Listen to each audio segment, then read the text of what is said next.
1963 Jag XKE Roadster. Let's see, I put a 427 Chevy engine that I built into it with a Muncie 4-speed. Had a scoop put on it. Had flared back fenders. These flares are made because normally it was just flush here.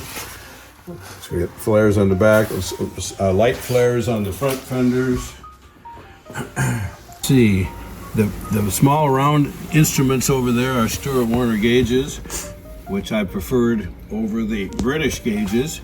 This is sun tachometer. This is the only original instrument right here, the speedometer. And then there's a fuel pressure gauge over here.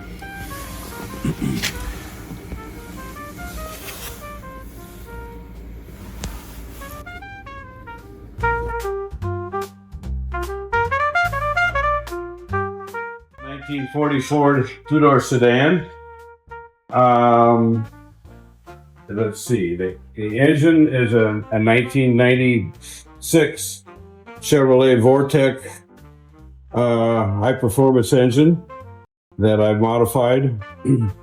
Quite a few modifications done to the engine, so it's putting out about 390 horsepower.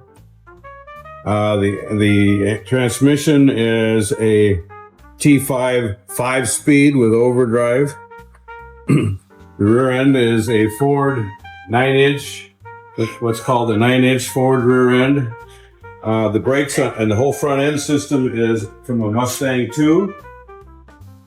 Disc brakes are 11-inch disc brakes from a Ford a full-size sedan. So we got 11-inch disc brakes on the front.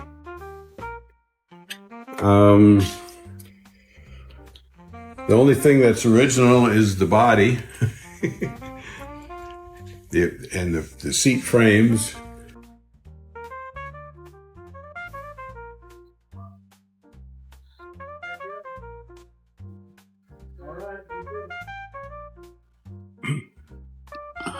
Well, that turned out nice.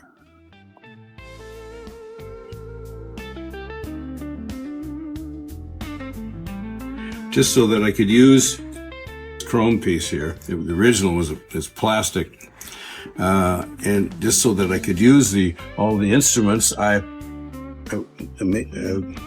built a circuit board so that I could use. And the whole ignition system and electrical system is 12 volt, and of course the original car was 6 volt.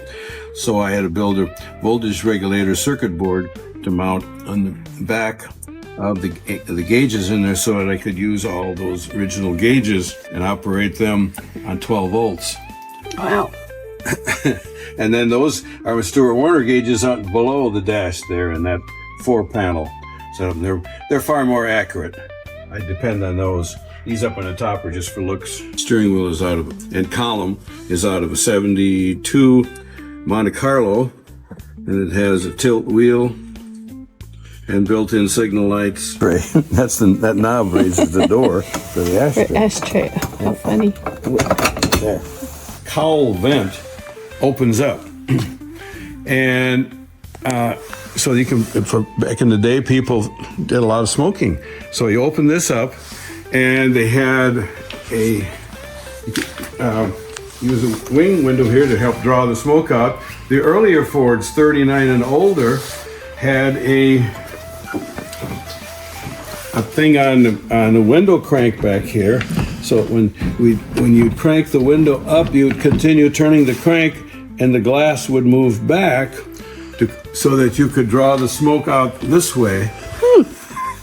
I put in little stops inside there so that it stopped. Crank the window up, it stops when it's up at the top.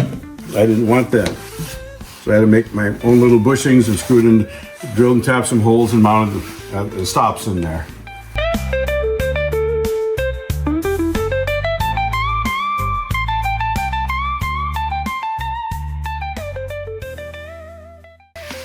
Anyway, this I've had since new. Bought it from through an agency that recovered. It had been a stolen car, they stole the engine and the transmission out of it, and then they abandoned the car. And I replaced the engine. It's has a Muncie 4-speed for transmission.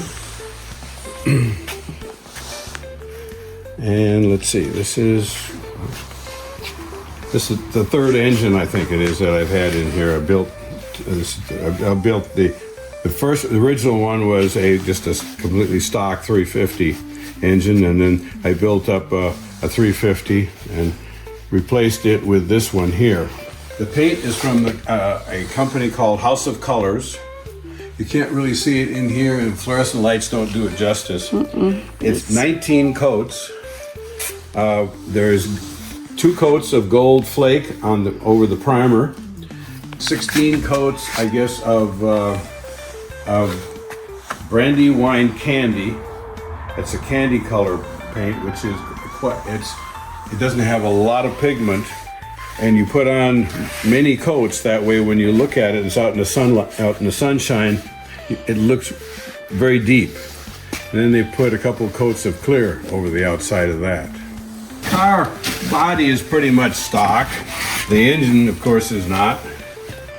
The front seats are out of a '85 Camaro convertible. And the seat on this side is electric. You raise and lower and move it front to back. And I had them reupholstered in black. Down there, had them put on Camaro on the panel.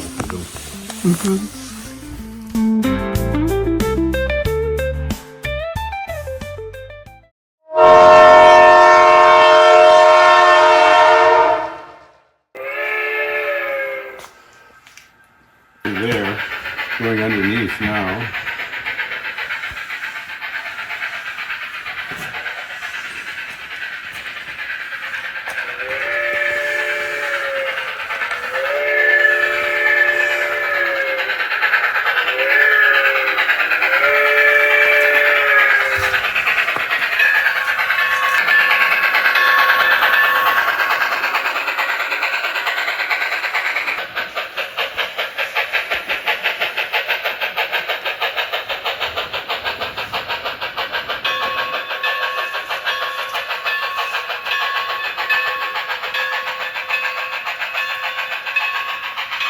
Well, that's a 080, a heavy switcher for big switch yards.